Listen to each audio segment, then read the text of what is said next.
all living in a world gone geek. It's time to geek hard or go home. The podcast is real.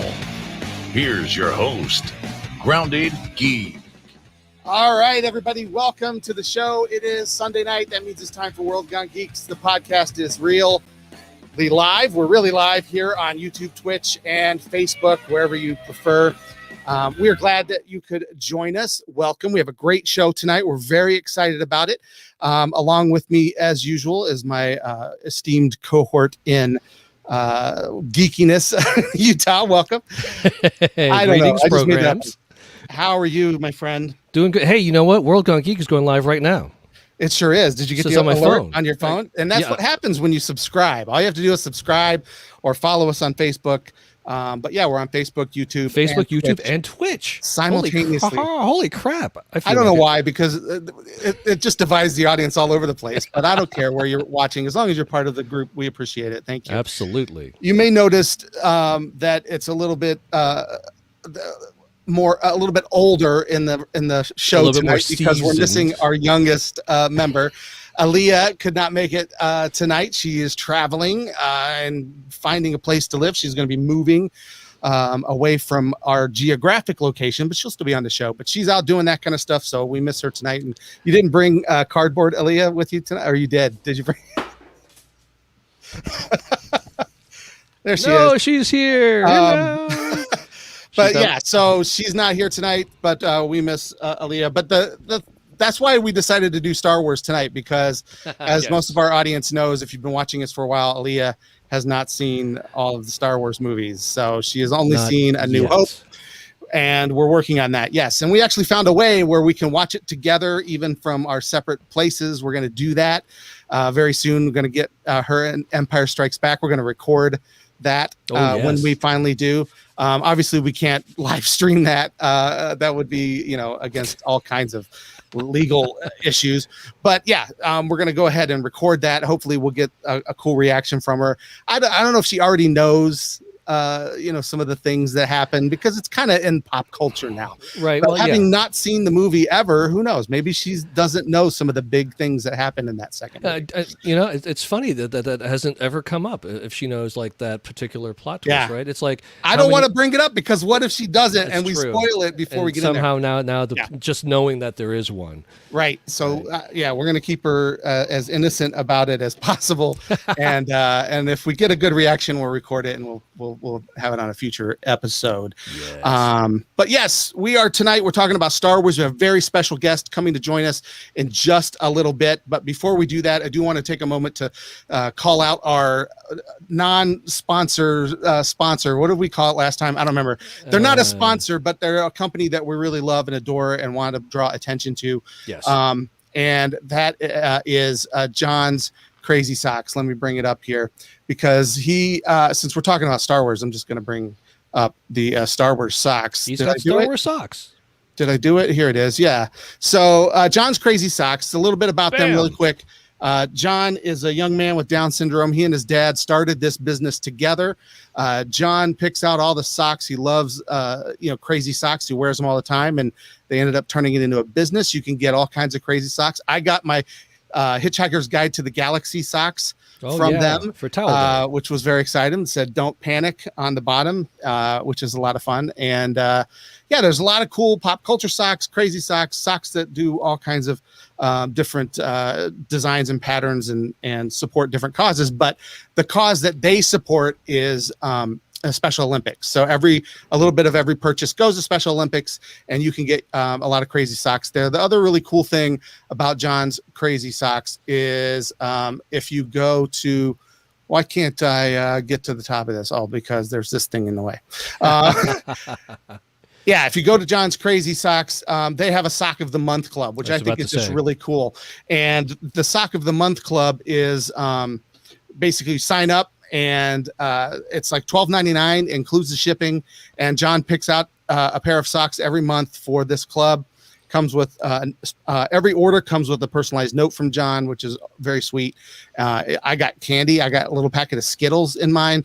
It's just they put a lot of care and fun into it. And most of the employees there are all differently abled, And so they're very, very much supporting that community and the Special Olympics too, both in their employment practices and in their profits. They're sharing that with a good cause. So John's Crazy Socks. And if you go there and you tell them that World Gone Geek sent you, and the way you do that is by putting in the promo code WGG10, and that's just good for the rest of the month of June.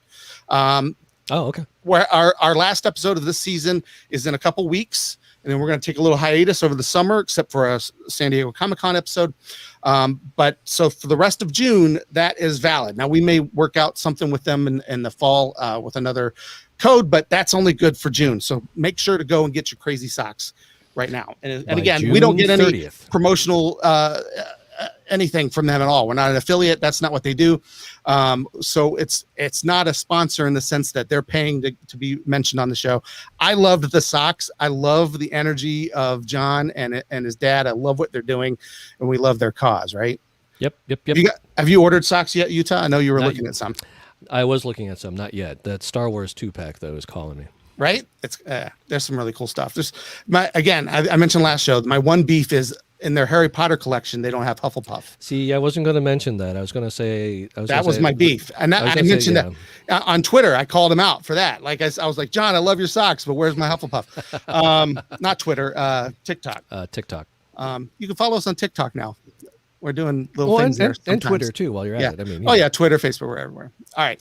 But yeah, let's talk about Star Wars and let's bring in our special guest. We got a lot to talk about. This guy has a great business and a great thing that he's doing that we thought was just fascinating, and we wanted to talk to him about it. But we also know he's a huge Star Wars geek, and so we also want to talk about Star Wars stuff. So that's what it's all about tonight. If you're worried about Star Wars spoilers, Aaliyah, don't watch this episode. Who knows? It might happen. I mean, come on. What's the statute of limitations? Well, yeah. Well, no, I want 30, her to stay fresh. 40 years? She's got to stay fresh until we talk to her. Yes. But no, there's so much happening in Star Wars right now. You've got the Bad Batch is going right now, which is kind of a post-Clone Wars deal. We've got more the Kenobi series is in production now. That's officially happening. We got an anime series coming to Disney Plus. We've got all these different things. What was it? Ballad of Boba Fett. What's it called? Is that what it's called? Or did I just make that up? It's something about Boba Fett. Something Boba Fett. Book of Boba Fett. Book of Boba Fett. I love the Ballad of Boba Fett, though. I think I would rather now break out your uke and start writing that right now. I was going to say, now I'm going to have to pull out my Johnny Cash on uke and see if I can come up with the Ballad of Boba Fett. I forget. It's the Book of Boba Fett. That's what it was. The book. At the end. Yeah. I still think I'm going to call. You know what? We called Falcon and Winter Soldier the Sam and Bucky Power Hour. Darn tootin' we did. Book of Boba Fett is now officially the Ballad of Boba Fett. Fett. That's what we're going to call it. Excellent. All right. So without further ado, let me bring on our special guest. He is a martial artist, but doesn't just teach that martial arts in the traditional form. He also teaches martial arts with lightsabers, which is pretty amazing. Please welcome Master Alan White to the show from Level Up Lightsabers. Alan, welcome to the show. Welcome to the show. Nice to see you guys. I'm glad I got to make this happen. Oh, we are too. Thank you so much for agreeing to come on and talk to us tonight. Tell us a little bit about, let's start from the beginning. First, let's just start with Star Wars. Tell me, where did your passion for Star Wars begin? That's usually my first question for Star Wars fans. What's your first Star Wars memory? So, I mean, I was under the age of 9 when, I was watching a bootleg Star Wars that had been recorded off of HBO or something. Right. And so there was, that was the beginning is my dad or maybe my mom, one of the two, both. But they had recorded it so that it was a part of our library. And as a kid, seeing it in that context. And then I don't think I saw Return of the Jedi in theaters. If I did, I was too young to have any recollection at all. I'm 82, represent. But samurai with laser swords. Yeah.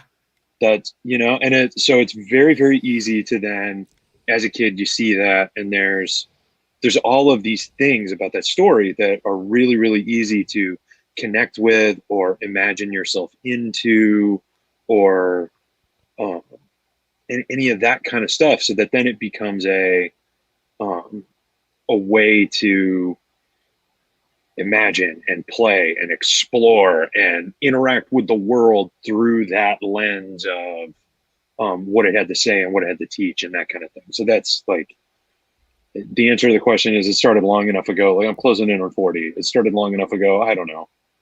It's just, I have been with Star Wars so long that I don't know where it started, but it's not going anywhere. I hear you.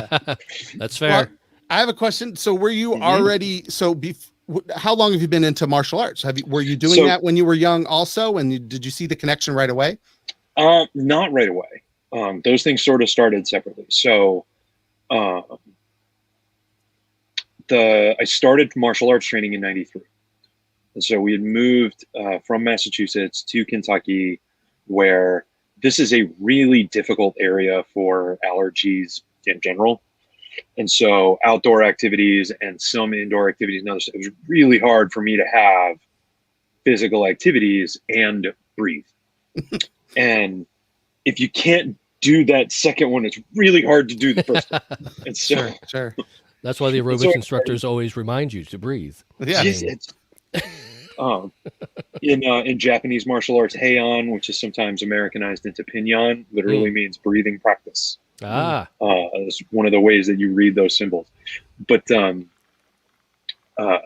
I do a sort of a variant of Kempo karate, and so there's not necessarily a lot of overlap with what I started doing as a beginning martial artist and lightsaber fighting. That was something that the samurai sword and Philippine martial arts and some of the other things I've used to build my saber curriculum happened more when I was like, the roots of that are when I started college. So like the early 2000s. And so right away, there wasn't the connection.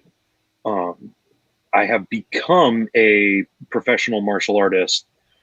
That's kind of a misleading phrase, because like, if you're a martial arts instructor and you are being paid as a martial arts instructor and that's how you're feeding your kids and so forth, then you are a professional martial artist. But I'm not Jet Li. It's not. It's a different league. Yep. None of us are Jet Li. That's so true. God, it's true. I would give my left arm to be that good.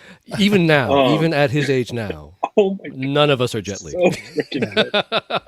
Donnie Yen, who all of us Star Wars fans appreciate. Sure. I'd give my left arm to be that good. Yeah. No doubt. Amazing stuff. But that was the beginning of my martial arts journey. The beginning of my Star Wars journey technically is the early 2000s. But I didn't start crafting the lightsaber curriculum as it is until 2015, 2016, somewhere in there. Okay. I found a company that made durable lightsabers. And I've told this story a handful of times now, but so I had a sword curriculum that I was teaching at the dojo, and we had a specific, like basically a special topics class for it. And so people would come in and they'd do it. And for the most part, people would do it for a little bit and then they'd just sort of peter out. Because if I handed somebody a wooden sword and say, pretend this is a samurai sword, pretend you're a samurai, people could get like 70, 80% of the way there. And then eventually sort of lose some of the enthusiasm. If I handed them an expensive flashlight and said, pretend this is a lightsaber, zero problems. Everybody is 100% in. Like, we got sound effects happening. Yeah. It's everybody's there. Everybody's on the same page. And that's part of filling out sabers for the class, to have an armory to be able to teach the class. Because if somebody's got to spend $100 just to do a class, that's a barrier to entry that a lot of people aren't going to just cross on a whim. And so I had to accumulate lightsabers to have them available for people to come in and do class. And then if they wanted to, eventually they'd get their own and bring it in and be like, this is my lightsaber. Ha ha. Everybody would be like, oh, I want that lightsaber, you know. But with teenagers and I've got a lot of female students, a lot of the primary manufacturers that are out there, what's available is a really thick gauge. Like, if you remember those old mag lights when those first came out back when we were kids, good. Like they're inch and a half. Yeah. Yeah. And so for people in those demographics, it was really hard to use them. They weren't very comfortable. Oh, yeah, right. Because I remember the good old classic lightsaber toys had to use D batteries, right? Yeah. So they had to be at least that clunky as hell. Yeah. Oh, sorry. Clunky as heck.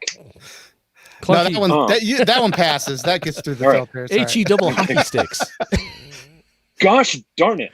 But so the manufacturer that I partnered with, part of the reason why I picked them, and believe me, I went through some manufacturers, their gauge is a lot more comfortable.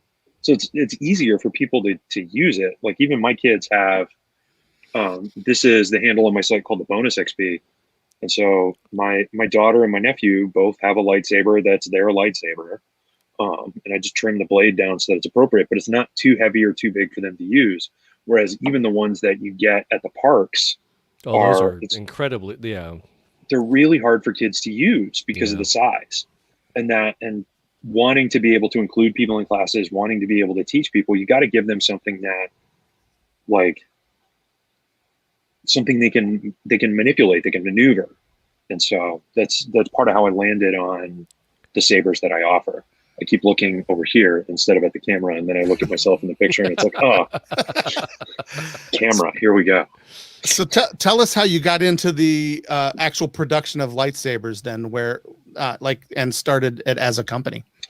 So I don't personally manufacture. I work with a manufacturer, and I went through a lot of product samples. I went through a lot of different things to find something that was going to meet the features that were most important to me.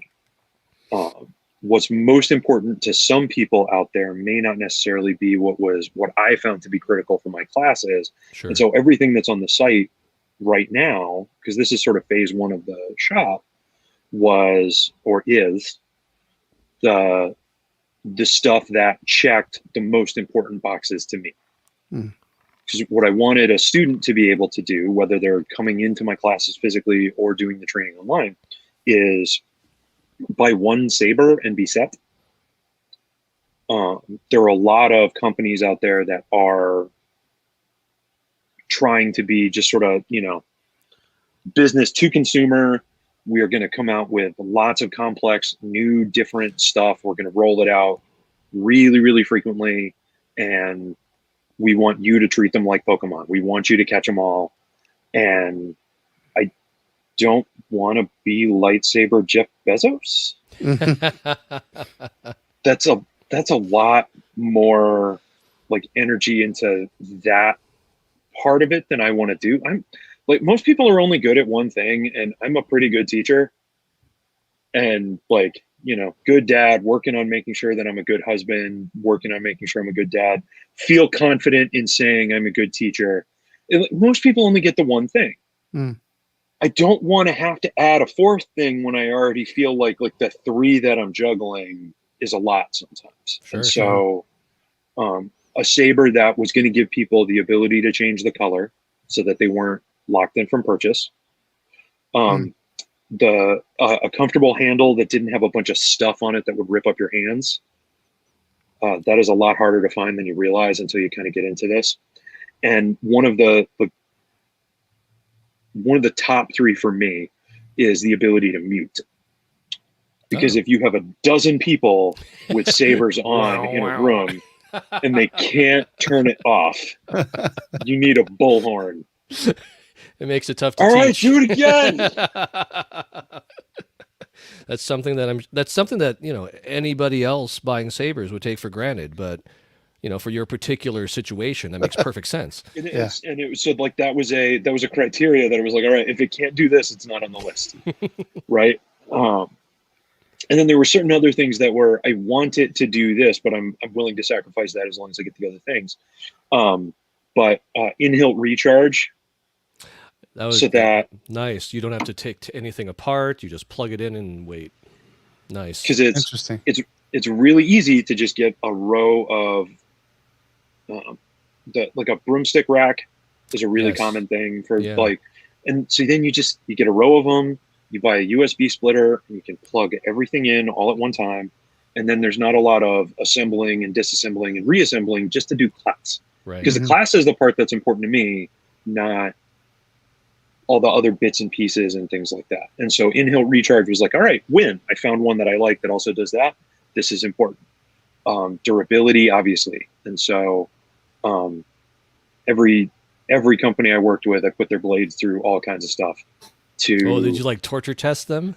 You have to. Plus, it's fun. I was going to say, like, that's one of the first videos. So when I first discovered you on TikTok, that's where I first like realized what you were doing out there. And basically, in the video, you were basically taking a lightsaber and you're just whacking it against a tree, like you were trying to John Bunyan, trying to cut it down with it. And I'm like, how is that thing not shattering to pieces?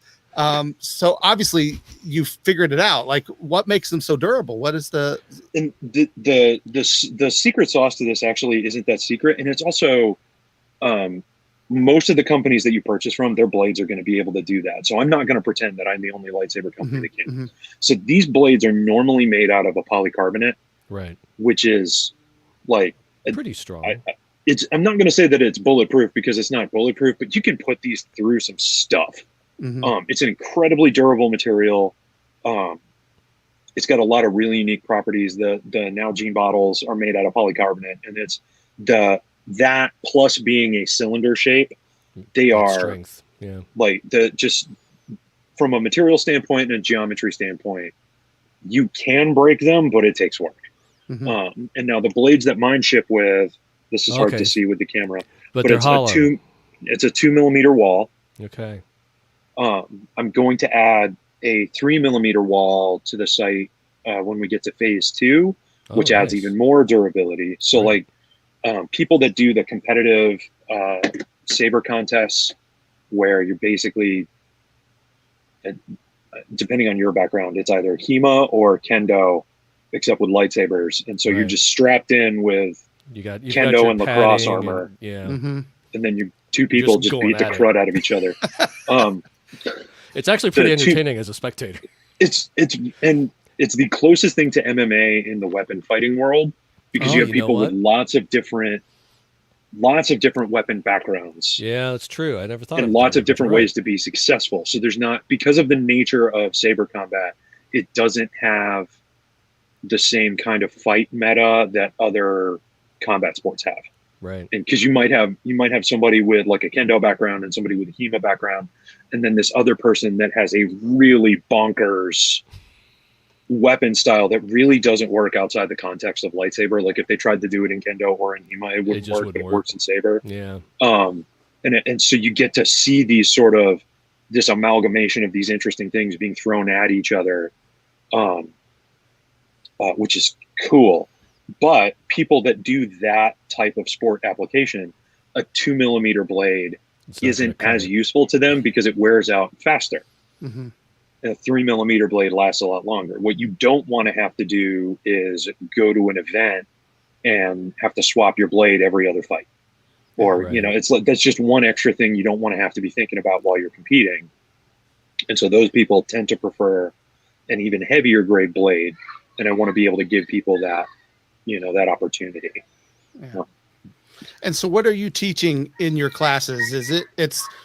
What you're teaching in your classes, it's actual like combat, right? It's not just like, well, here's a good choreography in front of the camera and how to make it look pretty. And some of that might be involved, but some of it's actually, but you actually got to teach get the basics first. Attacks and defense and how you would actually use a weapon like this and hopefully not cut a limb off if it was real, right?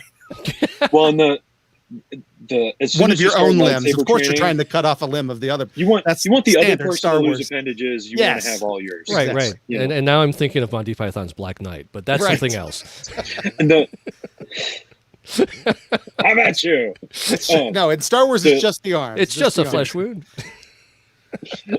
And as soon as you begin saber training, doing any kind of emulating the stage choreography for the movies, you learn very quickly that the lightsaber would not function well as a weapon in the context that it's depicted, because you would harm yourself so often, so catastrophically, that it's one of those things that you see that and you realize, no, this is movies. Yeah. this is movies, and that's okay. That was my main problem with Kylo Ren's saber when he had the hilt guards. I'm like, oh, come on. The split actually bothers me less from a mechanical standpoint than the staff. Oh yeah. That's so just... it's a lever, and so the weapon is a lever. So if I send one side out, the other side comes in. Yeah. And so all you have to do is hit this part of the lever the right way, and that part of the lever is going to remove significant parts of my anatomy that I need. Yeah.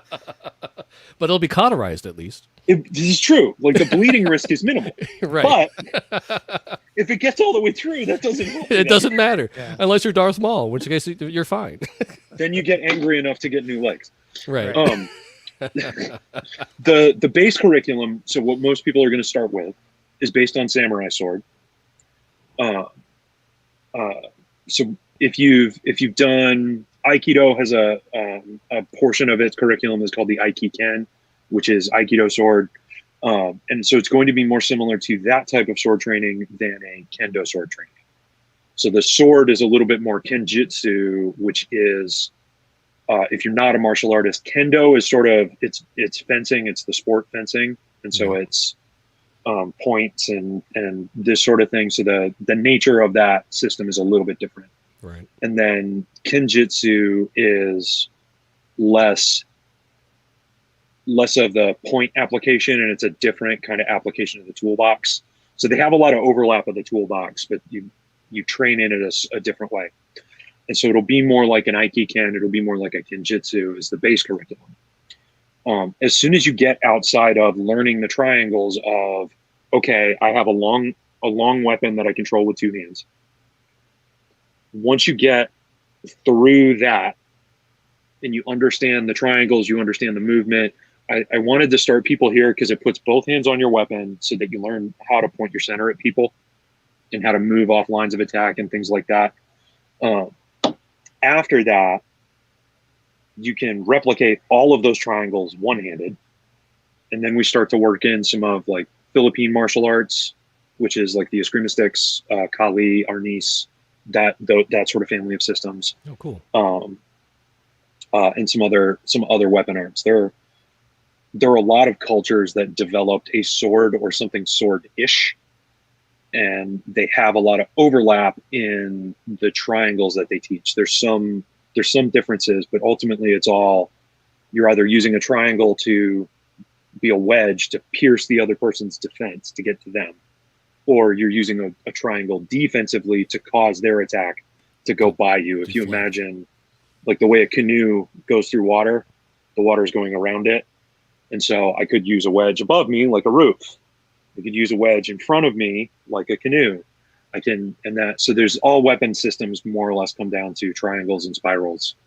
And most of the time spirals are just, it's still a wedge. You're just moving it while it's being a wedge. And I realized I talked about a lot of stuff, so I don't know if that exactly answered your question. But. No, it's good. It's great. So my point was, this is real fighting, not just, how can we, it sounds like what you're describing, correct me if I'm wrong, but if you look at the original lightsaber battle and the very first A New Hope, it sounds a little more akin to Darth Maul spinning around and doing backflips with his swords and the stuff we got in the prequels. Now, don't get me wrong, that's awesome to watch in a movie. It's a lot more fun to watch than what we saw in the first one. I'm not arguing that isn't more entertaining. But not practical. It'll be more similar to it'll be more similar to the style of choreography from the original trilogy. Mm-hmm. There's some interesting stories about that choreography. I don't know how familiar you guys are. So next time you watch Empire Strikes Back, so this is for everybody. Okay. I'm watching it right now. Don't watch Luke. I understand. It's everybody in that movie is better looking than me. Good call. Don't watch Luke, watch Vader. So the next time you watch Empire Strikes Back, ignore Luke. Just watch Vader. So one of the problems they had with the Vader costume is he could not have his hands above his face in front of his body because of the cowl. Yeah. And so Vader's choreography is more or less four corners. Huh. And he's either doing it with one hand or with both hands. Right. But he's got four corners he can go to.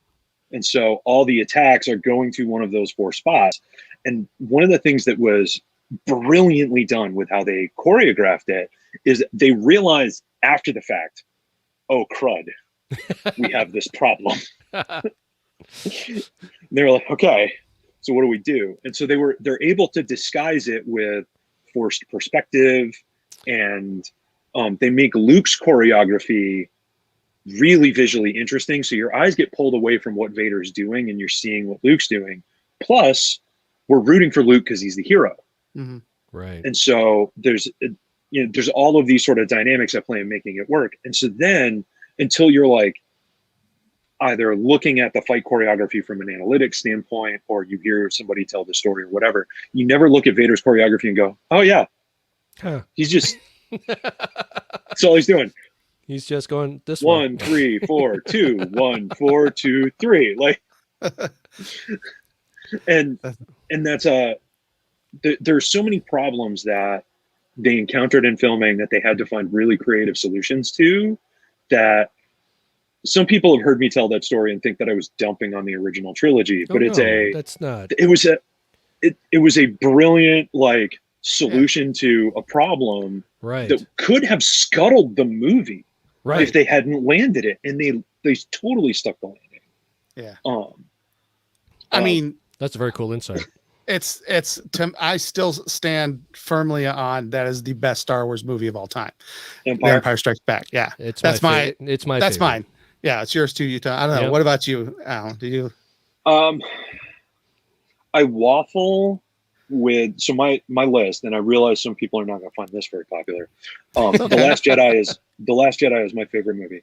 Oh, that's my favorite Star Wars movie. You're not going to find any enemies here. Find any problems here. We are definitely now. I don't think it's my favorite, but it's my favorite of the new trilogy, and that makes so many people so angry. Easily. In fact, we probably have just lost listeners and fans. Now our one viewer is gone. No, but let's be honest. Like, come on.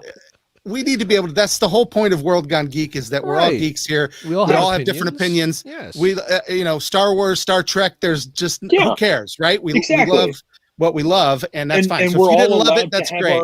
We're all allowed to have our own perspective on which ones are like. Yeah, absolutely. But so Empire for me is either 2 or 3. I sort of waffle between Empire and A New Hope.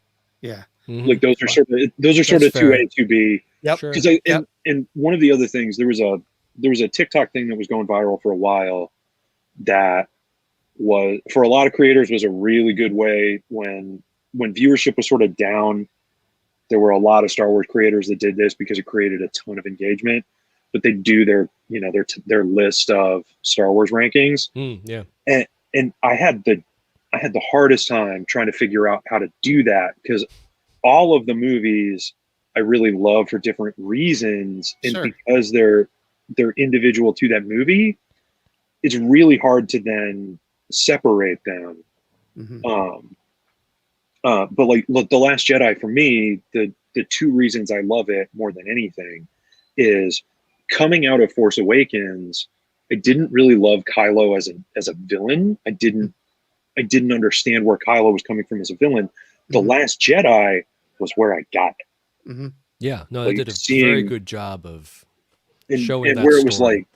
It was like, but also understanding not just why he would betray Luke, but also understanding how he became this new-ish Vader, but rather than being like the monster in a slasher movie, which is sort of what Vader was like. Right. Instead, he is this fallen chosen one, but that's also got like this petulance and some other things. So it was like from Force Awakens, it was just like, I don't empathize with this villain. I don't feel threatened by him. There's all this stuff going on. Then we get to The Last Jedi, and it was like, now I get it. There's a whole bunch of pieces that have fallen into place. Now I understand he's about to come into his power and be the big bad in the next movie, and he's going to be scary. And then I'm not going to dunk on The Rise of Skywalker. Again, I was just about to say, and then that didn't happen.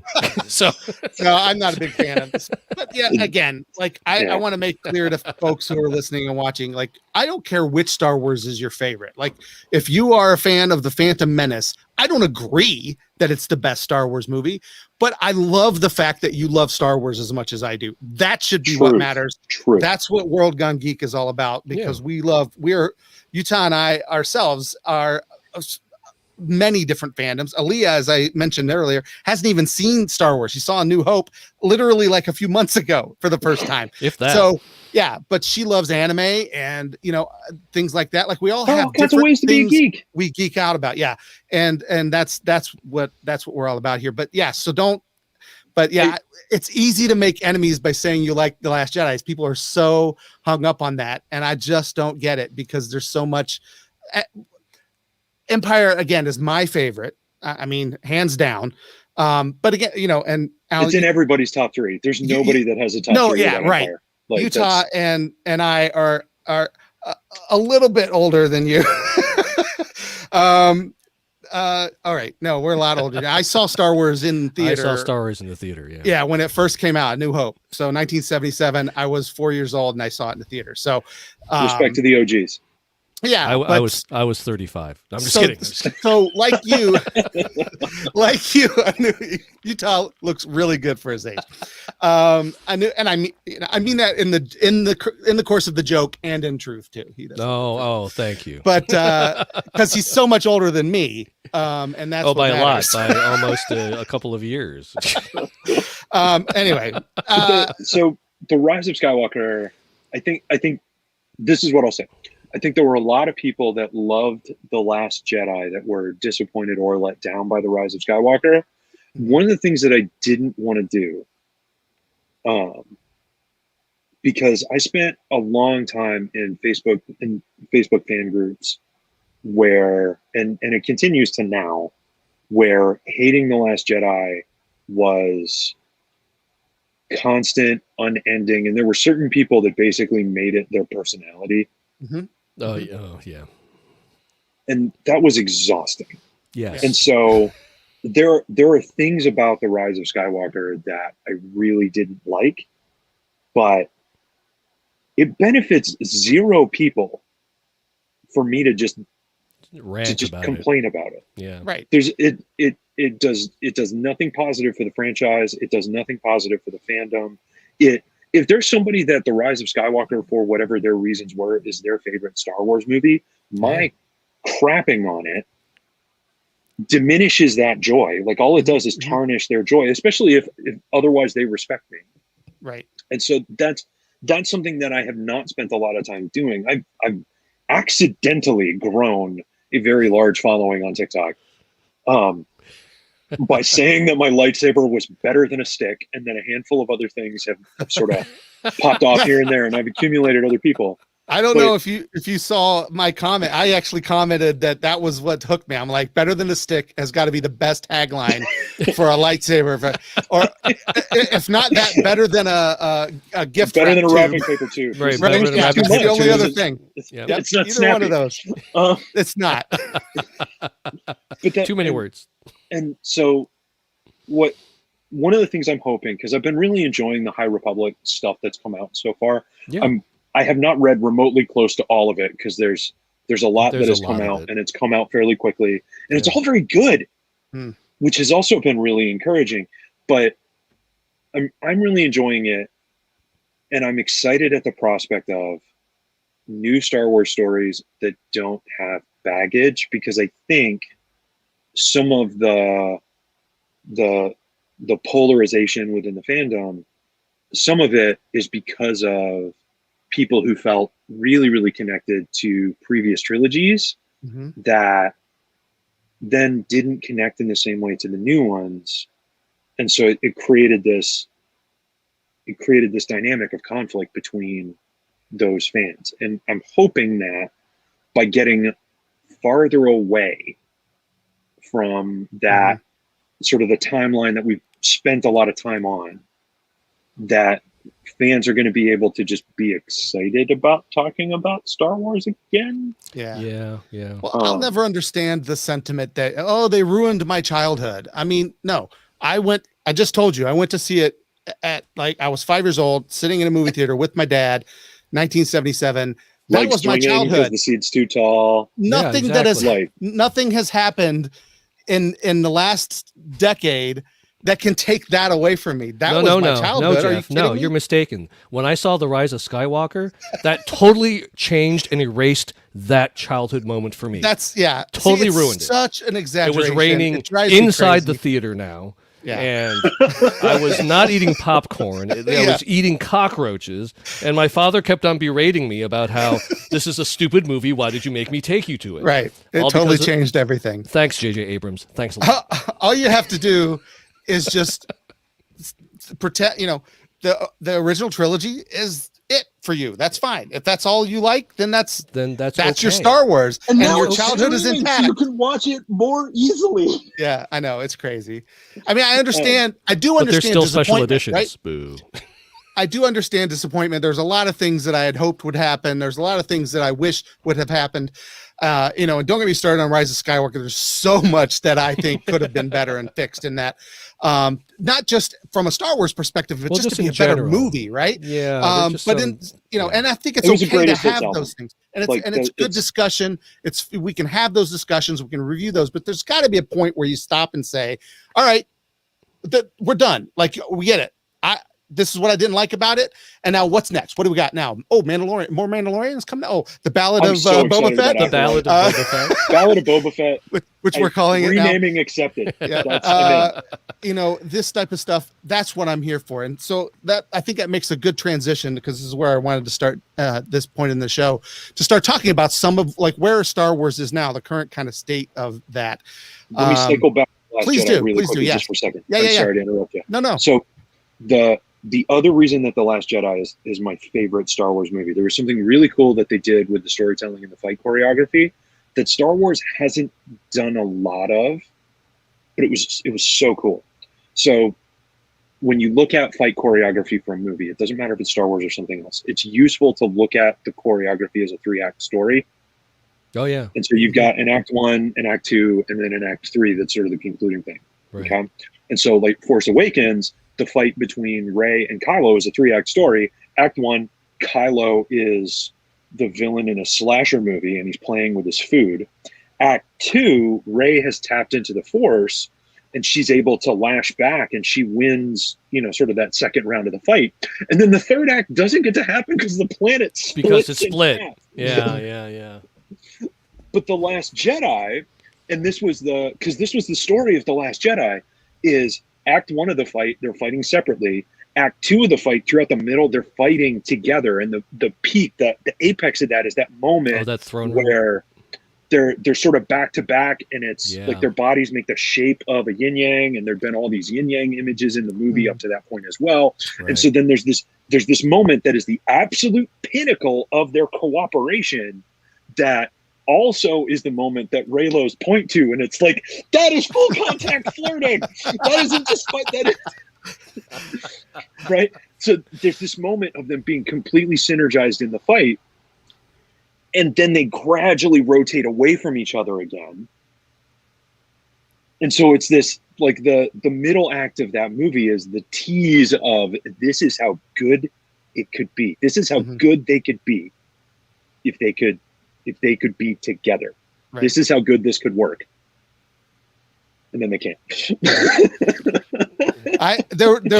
There's some problems with the choreography in that scene too, though. Some scenes, like one of the guys gets knocked away by nothing a few times. Like but that's just, those are pick a Star Wars fight scene. Exactly. That was my point. Any fight. People will go and point at those, is what I'm saying. And yes, there are problems. There's tons of that kind of stuff. The Attack of the Clones, the fight with Dooku, there's a force kick in that one. There's just lots of And like, anytime you have big set piece fight scenes, there are so many things that you are having to do as a fight team that if the camera angle is off by 5 degrees, it's going to look bad.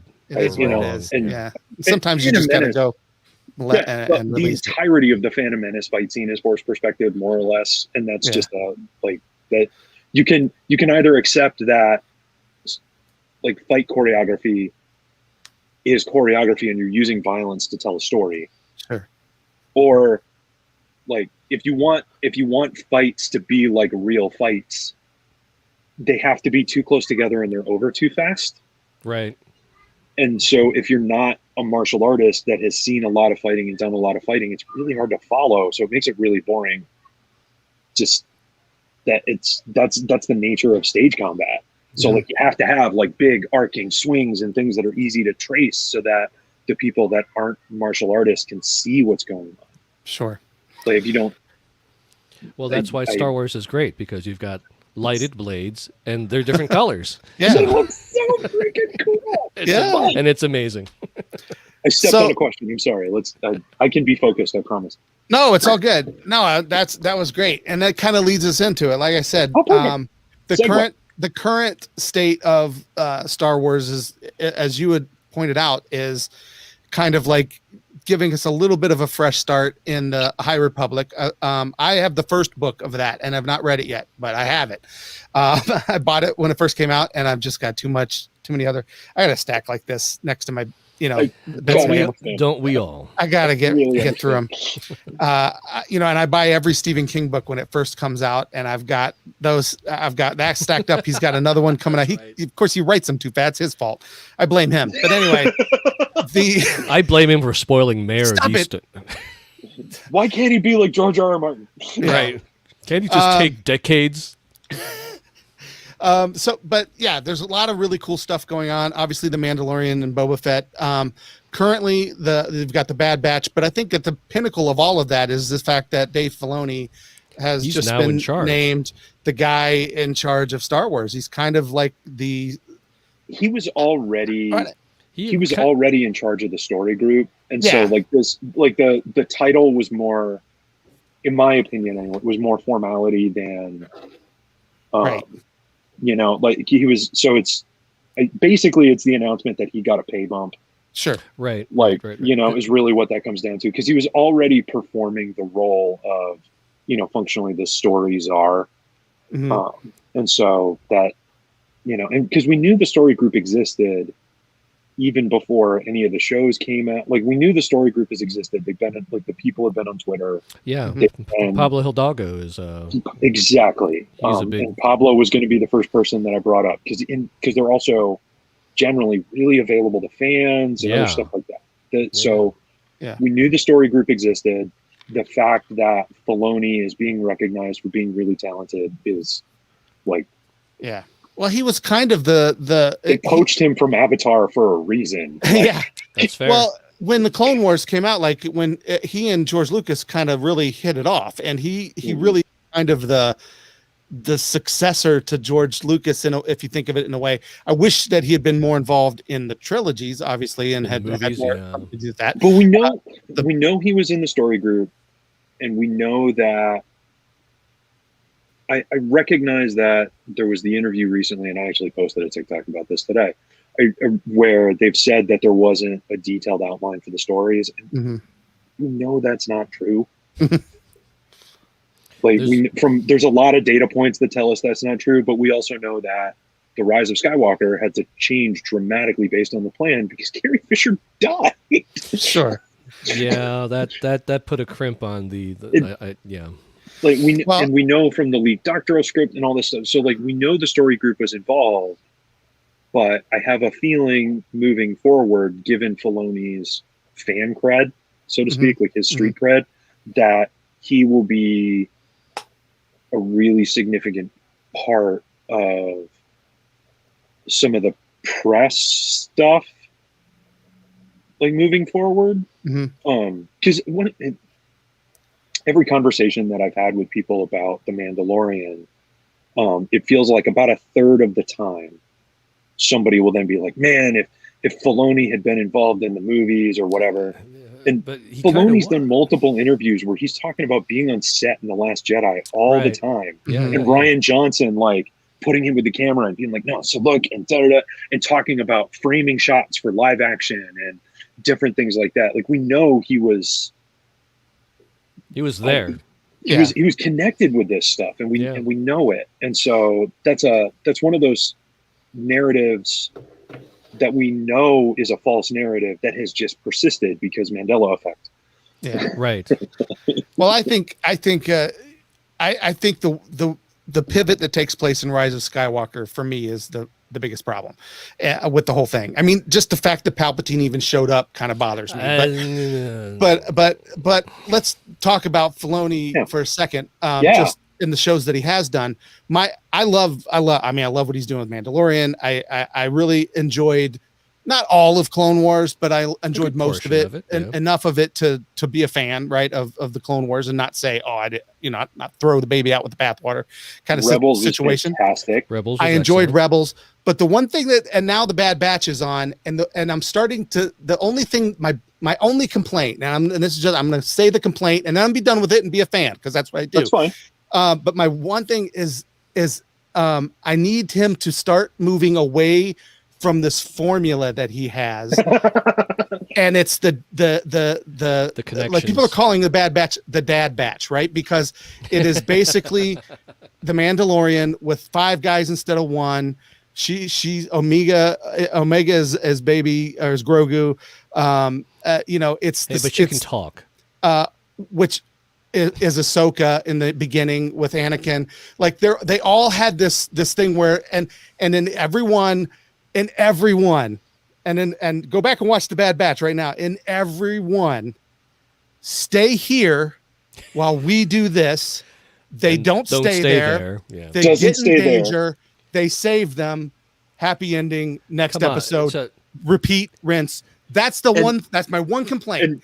I'm still enjoying it, but it's valid. Like, come on, we're like something new has to happen. And then the other thing is he's got to constantly self-reference something else that he did. The connections are starting to get almost too much. It's almost like, okay, we get it. Like, but isn't the galaxy bigger than some of I've got this new show about this Bad Batch. Hey, Fennec Shand, let's bring you in. Just and Trace and Caleb, Caleb. Let's retcon your and whoever showed up at the end of the last episode, is somebody that we already know.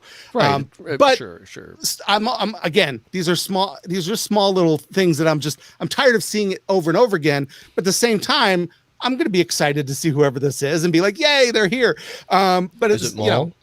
Is it Darth Maul? No. I think it's Rex. I think it's going to be a good guy. Rex? Yeah, that's my guess. Because I mean, it's whoever it is, they're working for the rebels, right? Because or at least that's what they said they were working for the rebels. The two best guesses, in my opinion, are Rex and Bail, because we know it's probably going to be a good guy, somebody that is important in the Rebels TV show or the Rebellion in general. And we know from the trailer that Rex is going to show up at some point. Sure, that's fair. Yes, that's right. And so, like that, those are the data points that we have that make it reasonable that those are one of the two guesses. Now, of course, it could, they could triple reverse us and it'd be something else. But it's going to be Paul Bettany. I was really hoping for a. I do too. I was really hoping for a Star Wars A-Team kind of show, basically, where they just hop around the galaxy, helping the downtrodden and bringing justice, and just, you know what I mean? And then they would all take on like those roles. And their ship's like a crappy van. That's just me. I grew up with the A-Team, and I want to see it. Hunter says, I love it when the plan comes together. Exactly. That, right? Record doesn't want to fly in helicopters or something, Right. They're going to drug him every time. Every time he gets time. So what am I looking for? All right, so the Lone Wolf and Cub analogs with Mandalorian are obvious and plentiful, so I'm not going to rehash that conversation. But so like it fits that mold. The Bad Batch, my guess or assumption or whatever is that it is going to be a very slow march to the Bad Batch all getting flipped. Like one at a time. Right, like, because of the inhibitor chip. And so I really think that that's going to be the end game. The same way that the same way that Rogue One, it's in order to progress the plot, you encounter a problem where you have to sacrifice the life of one of your characters. Right. Like that's the plot of Rogue One. It's like it gets to a certain point and it's like, all right, to overcome this, somebody's got to die. To overcome this, somebody else has got to die. Like, and so I really think the Bad Batch, one of the things that's going to happen as this progresses is that there's just going to be this attrition. And who knows who Omega is ultimately going to be. Right. She's got some... Because we know Omega's force sensitive and so forth. So there's a very different story there from like the parent-child relationship being rehashed. I get. Well, and it's also let's put the kid in danger in order to give the heroes. Well, that was like The Walking Dead for like 3 years. Well, yeah, Carl, stay in the house, Carl, right? That kind of thing. But yeah, and it's not even a Star Wars, not even a Filoni thing. It's just a trope in general. Jurassic Park, the first Jurassic Park did it. Second Jurassic Park did it. Third Jurassic Park did it. Stop bringing kids to this island. Jurassic World did it. Jurassic World 2 did it. They all do it. I get it. It's a trope that happens, but I'm like, but it's also in all of these, and I'm just like, okay, come on, just And it's also something that we need to remember as adult fans is like these different properties are made to either appeal to different people or include different people or whatever. And so Bad Batch guarantee like fans under the age of X, let's say 14, they all have a favorite Bad Batch member. And a portion of them are going to pretend to be the Bad Batch member, but it's also a path of easier, like less resistance to pretend to be Omega. And that's something that like Clone Wars is targeted like 8 to 14. Like that's the age range for Clone Wars. And Rebels was right in the same zone, maybe a little bit younger. But because the way the TV ratings are, you've got TVY7 and TVPG, which is 13. Yeah. And so like the things that are going to hit that zone, that's where Star Wars likes to put their animated stuff is in that, like right in that zone. And so then one of the things that happens is you give people that are that age group, you give them a character that they can see themselves in. And that helps them be connected to the story. Because for us, it's a lot easier for us to look at Hunter or Wrecker or Tech or whatever, because we've got the four humors archetypes. Right. So it's like we've got the Ninja Turtles plus Crosshair. Plus Crosshair, who's, indisposed at the moment. Kind of wrath. Kind of. But because Wrecker's Mikey. Right. Tech is Donnie. Yep. Yeah. But so we got that. And so then we can see them and we have one that is like, oh, I like this one more, or whatever. Now, I'm sure for most of us, it's Hunter, because it's like, he's the most dad. He's the one that's got this responsibility. And so like, by the time you're a middle-aged adult man, you've got sort of whatever your life problems are and other things. And so then you're going to like Hunter is going to be the one that you're just like, you're my guy, you're my boy, Blue. Like, it's going to be more like that, because he's the one that has a level of responsibility for the entire group that none of the other individuals in the group have. Echo and Tech have tasks that they do that are important, that require their expertise, but they're not responsible for everybody else. They're responsible for doing their part of the job. Hunter's responsible for doing his job, and everybody else, and making sure everybody else is doing what they need to do or getting what they need to have and stuff like that. So so like as a dad, we connect with Hunter. I don't know if you guys are dads. As a dad, I connect with Hunter. No, we are. And Hunter then is also the one that has the character that the kids then emulate. Like my daughter isn't quite at want to watch Star Wars on TV age. We're still just a little bit too young for that. So at some point we're going to cross that threshold and we're going to watch that show. And she's going to want to be Omega for Halloween. And I'll be like, I guess I'll be Hunter. Oh, well. I guess. Talk me into it. Oh, man. I'm going to be so upset about this. I hate doing this.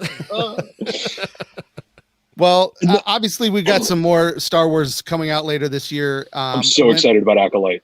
maybe we can have you back when some of that stuff comes out. We can talk a little bit about that. We're coming up on time. I want to give you a chance to kind of tell everybody where they can find your lightsabers, sales pitch type stuff, what else you offer, because I know you offer classes, not just live and in person where you are located down there, right? But you also offer them online. So go ahead and tell folks how they can do that. I'm going to keep this plug super short, and then because I wanted to ask you guys a question. Okay. So you can go to leveluplightsaber.com, and that is the shop and the training site, and it will get you everything you need. Leveluplightsaber.com.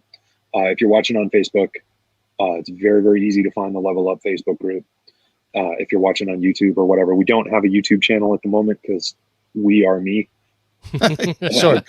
There's only so many hours in the day. Right.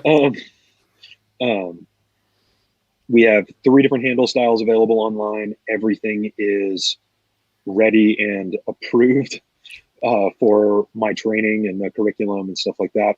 And based out of Louisville, Kentucky, we have classes here in Louisville, but all of the material is online, so you can get a training buddy and do this stuff in a backyard or a garage, or you could do it in a living room. Just be careful of your lamps and ceiling fans.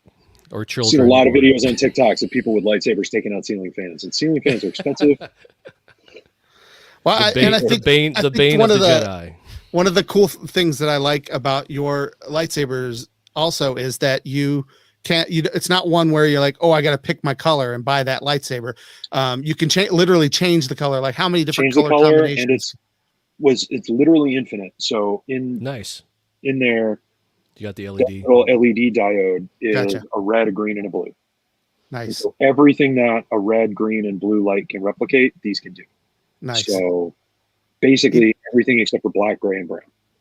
Mm-hmm. And then there are 9 sound FOTs installed. You can't install your own, not at this price point. If you find somebody that sells a lightsaber at my price that you can install your own sound fonts, tell me, because I can't get them wholesale that cheap. So, but they're 9 sets, you said. Yeah, and they're cool. all based on characters from the movies and other things. So it gives you the opportunity to like have a sound that is a little bit darker, have a sound that's a little bit lighter. There's one that emulates the dark saber really well, which is probably my least favorite one. Like it seems like that would be really cool until you hear it. That you get it from the episode of Mandalorian. It's just like, oh man, that is really harsh. Yeah. And in a little action sequence, it's fine. But when you're the one swinging it around, it's just like, why am I doing this to myself? It's that blade comes with some responsibility and some sacrifice if you want to use it. Yep. That's right. It's the price. You got to deal with it. They're always wearing earplugs, probably. They put the sounds in post. Yeah. No, I mean in the actual I know. blade.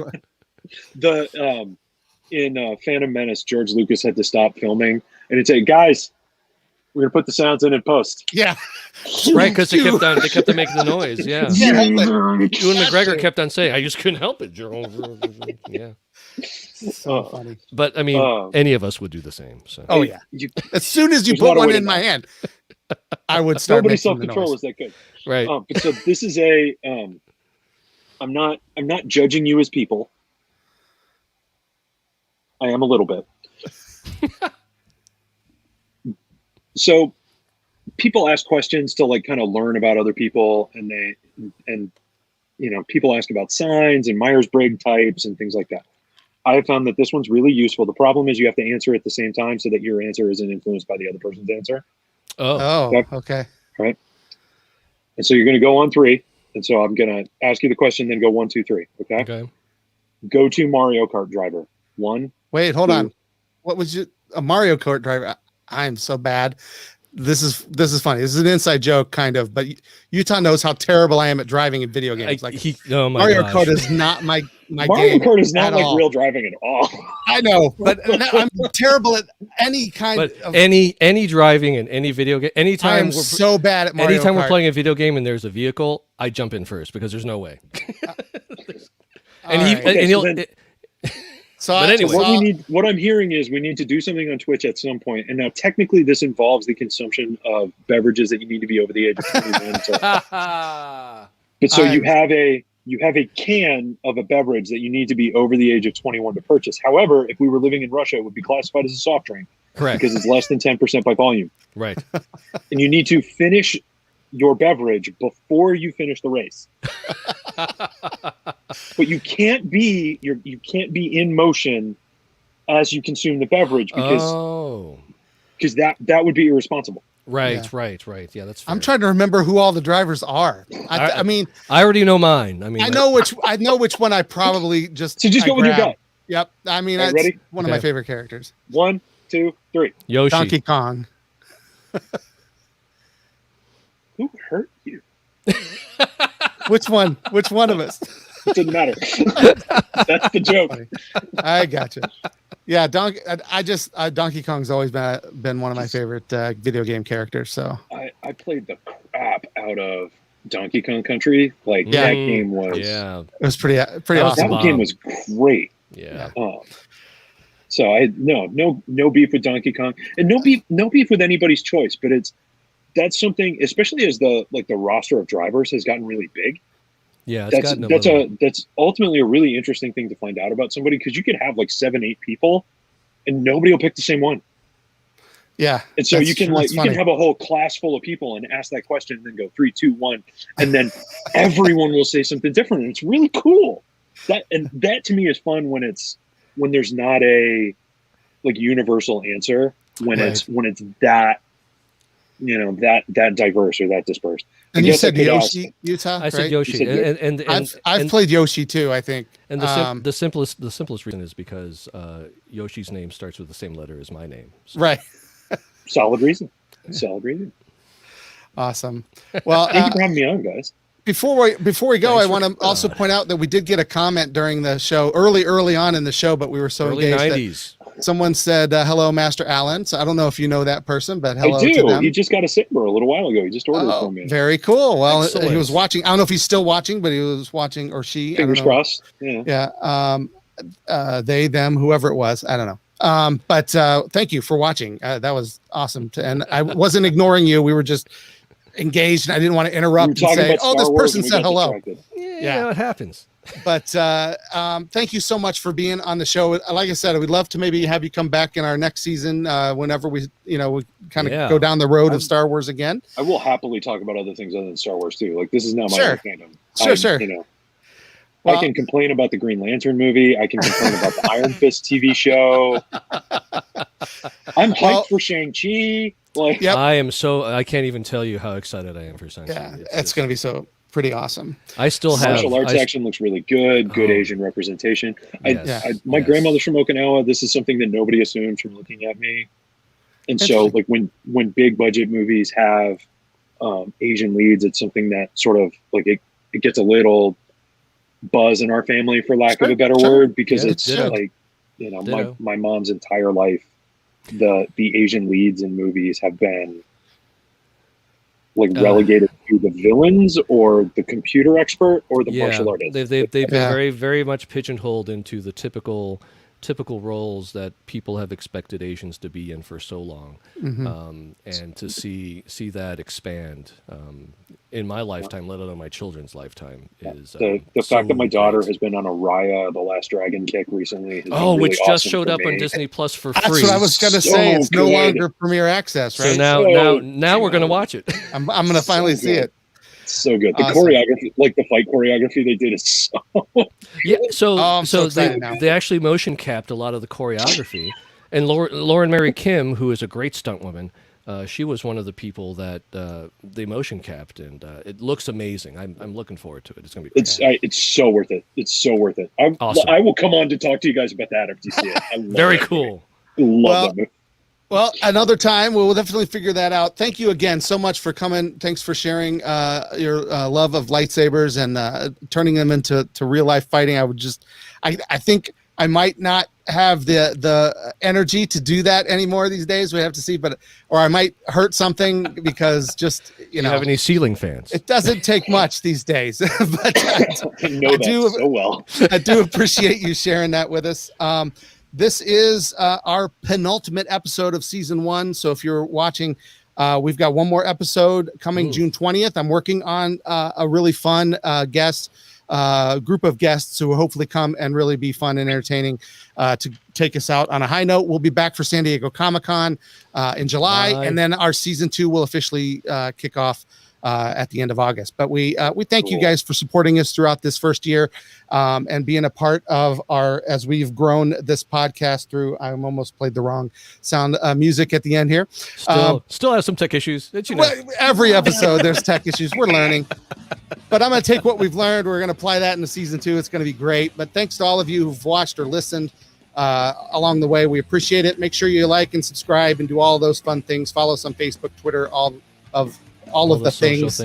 And we'll see you guys next time. Thanks, guys. Bye.